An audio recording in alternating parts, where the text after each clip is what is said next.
하루를 깨우는 날카로운 한방. 여기는 조간 브리핑입니다.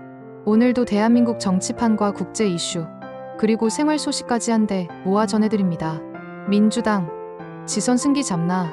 내년 63 지방선거가 9개월 앞으로 다가왔습니다.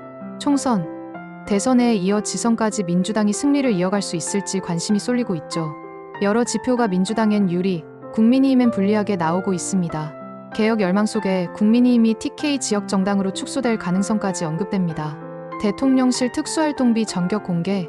이재명 대통령 취임 이후 집행된 대통령실 특수활동비와 수의계약 내역이 최초 공개됩니다. 세금이 어떻게 쓰였는지 투명하게 밝히는 게 공복의 의무라는 점. 이번 공개가 상징적 의미를 가집니다. 차도광산 추도식, 한국 불참. 일본 정부가 추도사에서 조선인 강제노동 언급을 또다시 배제했습니다. 이에 우리 정부는 불참을 통보했습니다. 그런데 극우 세력은 일본 앞에선 한마디 못하면서 정작 국내 개혁에는 악다구니를 부리니 모순이라는 지적이 나옵니다. 사법개혁, 법원장의 반발. 전국 법원장 회의에서 민주당의 대법관 증언, 내란 특별재판부 설치 등에 대해 신중해야 한다며 사실상 반대 의견을 냈습니다. 스스로 정치화를 키워놓고 개혁에는 반대하는 모순된 행태라는 비판이 나옵니다. 민주당, 개혁 드라이브 고피. 민주당은 사법개혁은 사법부가 자초한 일이라며 흔들림 없는 개혁 추진 의지를 재확인했습니다. 정청래 대표는 조희대 대법원장을 겨냥해 대선 후보도 바꿀 수 있다던 오만. 그게 재판 독립이냐고 직격했습니다. 장동혁 나경원 발언 논란. 장동혁 대표는 사법개혁은 결국 이재명 대통령 재판 재개로 부메랑 될 것이라며 강하게 반발했고, 나경원 의원은 민주당을 비판하며 개딸까지 끌어들였습니다. 하지만 극우 태극기 세력의 당내 영향력은 애써 외면하는 모양새입니다. 미국 조지아 구금 사태. 구금됐던 우리 근로자들이 귀국했지만 국민의힘은 정부 대응을 성과 포장이라고 비판했습니다. 성족이 흔드는 극우 단체까지 국회에 불러 사태를 정부 탓으로 몰아가려는 모습이 황당하다는 평가입니다. 패널 인증제 논란. 국민의힘 장동혁 대표가 당원 패널 인증제를 도입하겠다고 나서자 일주일째 시끄럽습니다. 당원 신분으로 방송 나가 발언하면 제명까지 하겠다는 건데 윤석열 시절의 입틀막 향수가 다시 드러나는 거 아니냐는 비판이 제기됩니다. 한동훈 불출석 공방. 내란 특검팀 소환 요구를 사실상 거부한 한동훈 전 대표. 민주당은 법 위에 군림하는 태도라고 맹비난했고 한 전 대표는 맞받아쳤습니다. 하지만 윤석열 정권의 핵심 부역자로서 책임을 피하기 어렵다는 지적이 나옵니다. 김건희 특검, 정교 유착 수사. 김건희 구속 이후 통일교매관매직 의혹을 겨냥한 수사가 본격화되고 있습니다.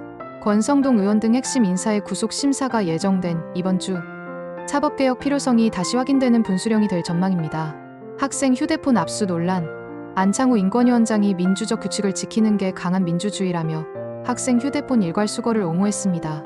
청소년 단체는 인권침해의 주범은 휴대폰이 아니라 인권위원장 자신이라고 맞받았습니다.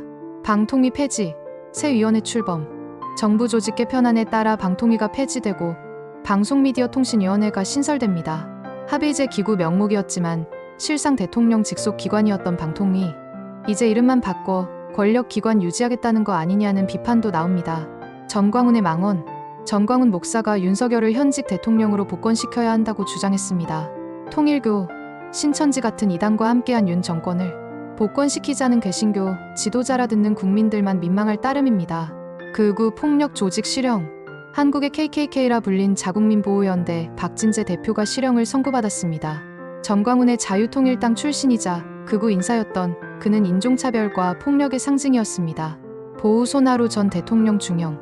브라질 보우소나루 전 대통령이 쿠데타 모의 혐의로 징역 27년을 선고받았습니다. 모의만으로도 27년인데 실제 계엄을 시도했던 윤석열 정권은 어떤 평가를 받아야 할까요? 가을 운동회 민원.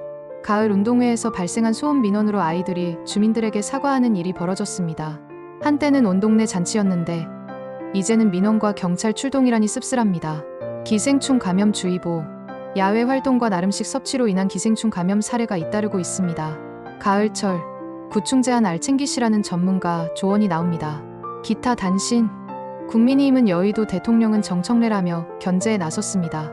장동혁 대표는 장외 집회에서 보이지 않는 대통령은 개딸이라며 발언 수위를 높였습니다. 조갑재는 한국인 구금에 박수치는 극우는 사대주의 노예라며 극우 내부 갈등을 드러냈습니다. 유튜버 전한길은 수익 창출 정지에 언론 탄압이라며 반발했습니다. 이낙연 전 총리는 문재인 전 대통령과 함께 있는 모습이 공개되며 논란이 이어졌습니다. 전두환 유해가 4년째 장제 없이 자택 마당에 묻힐 가능성이 제기됐습니다. 강릉 극한 가뭄에 단비가 내렸다는 소식, 그리고 KTX 무표 발권 벌금 강화 소식까지 전해졌습니다. 오늘의 조간 브리핑 여기까지입니다. 끝까지 시청해주셔서 감사합니다. 구독과 좋아요, 알림 설정 잊지 마시고 내일도 날카로운 한방으로 찾아뵙겠습니다.